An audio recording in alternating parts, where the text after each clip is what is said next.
දවසේදී අපි කතා කරන්න සූදානම් වෙන්නේ තුන්වෙනි ආසියාතික යෝන් ක්‍රීඩාවලිල ලංකාවේ තියෙනවද නැද්ද කියන කාරණය පිළිබඳව.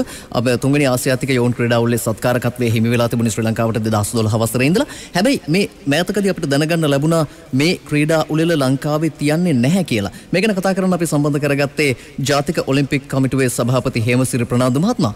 සභාපතිතුමා අපිට කියන්නකෝ මේ තුන්වෙනි ආසියාතික යෝන් ක්‍රීඩාවලිල ලංකාවේ තියෙනවද නැද්ද?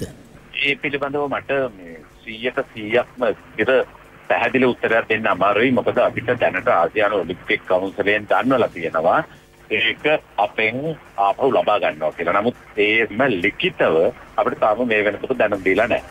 හොඳයි, එතකොට මේ ක්‍රීඩා අමාත්‍යාංශයේ මේ තරඟාවලිය ශ්‍රී ලංකාවේ පවත්වන්නේ නැහැ කියලා ප්‍රතිපත්තිමය තීන්දුවකට ඇවිල්ලා නැද්ද?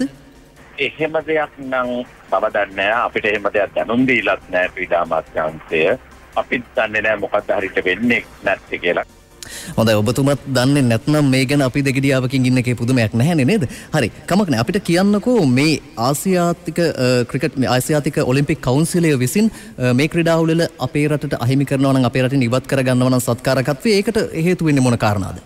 අපි කිසිම වැඩපිළිවෙලක් මේ වෙනුවෙන් සකස් කරලා නැති නිසා, මහා භාණ්ඩාගාරයෙන් මේ සඳහා මුදල් වෙන් කිරීමක් කරලා නැති නිසා, ඒ වගේම ක්‍රීඩාංගන අලුත් වැඩියා කිරීම හෝ අලුතෙන් ක්‍රීඩාංගන හැදීම පිළිබඳව අපි කිසිම දෙයක් ආරම්භ කරලා නැති නිසා එයා තීරණය කළා තියෙනවා මේක අපිට කරන්න බෑ. ඒක තියෙන කාල වේලාව මදි.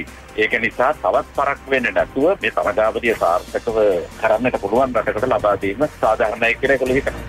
ඒ කියන්නේ මේ තරඟාවලිය අපිට අහිමි වෙන්නේ සත්කාරකත්වය අපිට අහිමි වෙන්නේ අපේ වරදින්. දැන් පසුගිය රජය මේ ක්‍රීඩා උළෙල බාරගන්නේ 2012 අවුරුද්දේදී. ඇයි අවුරුදු 3ක් තිස්සේ මේකට සූදානම් නොවුනේ?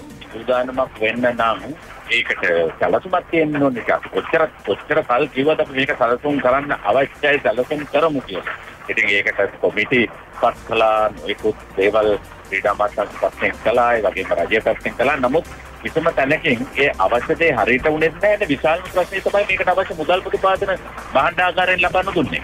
හොඳයි, ඔබ කියනවා ක්‍රීඩා අමාත්‍යාංශයේ පැත්තෙනුත් උනා, රජයේ පැත්තෙනුත් උනා කියලා. ඔලිම්පික් කමිටුව පැත්තෙනුත් මේ දේවල් උනාද? අනිවාර්යයෙන් ඔලිම්පික් කමිටුව තමයි මේක අරගත්තේ. පොදුරාජ්‍ය මණ්ඩලීය යෝන් මේ ක්‍රීඩා තරගයේ ගේන්න 2018 අපි මිලියන් 1000ක් වියදම් කළා. අපි මේකට 7.5ක් කළා. රුපියල් ලක්ෂ 2ක් තුනක් තමයි වියදම් කළේ. හොඳයි, ඔලිම්පික් කමිටුවත් මේ තරම් උනන්දුවෙන් කටයුතු කළා නම් ඇයි මේ වගේ තත්ත්වයක් උදා වුනේ? අපි කොච්චර උනන්දුවෙන් වැඩ කරන්න හැදුවත් අපිට ඒකට අවශ්‍ය සහයෝගය රජපැත්තෙන් ලැබුණේ නැහැ. විශේෂයෙන්ම මුදල් නැතුව කොහොමද කරන්නේ? සභාපතිතුමා දැන් මේ සඳහා කමිටුවක් පත් කරනවානේ. එතකොට ඒකේ සභාපති ධූරය දැරුවේ මුදල් අමාත්‍යාංශයේ හිටපු ලේකම් පී.බී. ජයසුන්දර මහත්මයා, ඒ වගේම උපසභාපති ධූරය දැරුවේ මහ බැංකුවේ හිටපු අධිපතිතුමා අජිත් නිවාඩ් කබ්‍රාල් මැතිතුමා. එතකොට දැන් ඔබතුමා ඒ කමිටුවේ හිටියා. දැන් ඔතනින් කවුද මේ වැඩේ නොකරන තැනට වැඩ කළේ? මම චෝදනා කරන්නේ පී.බී. ජයසුන්දර. එයා තමයි මේකට මුල ඉඳලම පොළු දැම්මේ. කිසිම සතයක්වත් මේකට නොදුන්නේ.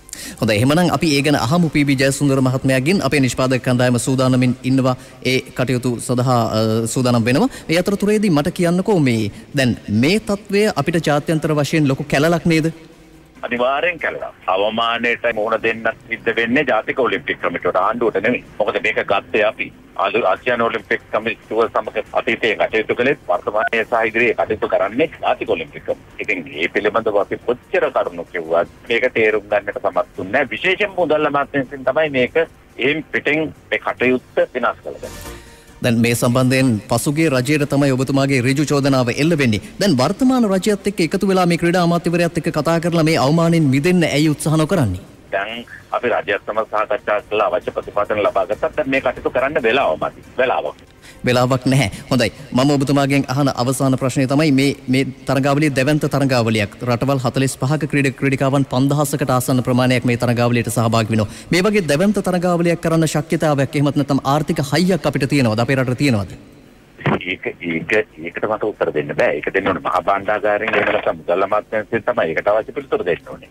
අපිට රජය කිව්වහම ගිහිල්ලා මේ ක්‍රීඩා තරඟය අරගන්න, මේක ලංකාවේ කරන්න කියවම අපි කරන්නේ ඒක අරගන්නේ. හොඳයි, ඒකට උත්තර දෙන්න පුළුවන් අය සම්බන්ධ කරගන්න අපේ නිෂ්පාදක කණ්ඩායම උත්සාහ කළා. නමුත් පී.බී. ජයසුන්දර මහත්මයා දුරකථනයට පිළිතුරු දුන්නේ නැහැ. ඒ වගේම තමයි අජිත් නිවාඩ් කබ්‍රාල් මහත්මයා සඳහන් කරනවා මේ සම්බන්ධයෙන් පිළිතුරු දෙන්න ඔහුට බලයක් නැහැ කියලා. හැබැයි වෙනුරි දැන් කවුරු තීරණ ගත්තත්, මේ සම්බන්ධයෙන් කවුරු කටයුතු කළත් මේ ප්‍රතිඵලය අවසානයේදී භුක්ති විඳින්න වෙන්නේ සමස්ත රටට, අපේ රටට. ඉතින් ඒ කාරණා හිතේ තියාගෙන බලධාරීන් කටයුතු කරනවා නම් අපිට මේ වගේ සංවාද ගොඩනගන්න වෙන එකක් නැහැ. ඔව් හොඳයි එහෙමනම් ඉතින් අදත් අපි පුවත් සංවාදයෙන් සමුගෙන යන්නයි සූදානම් වන්නේ. හෙටත් රාත්‍රී 9ට හැමෙමු සුබ රාත්‍රියක්.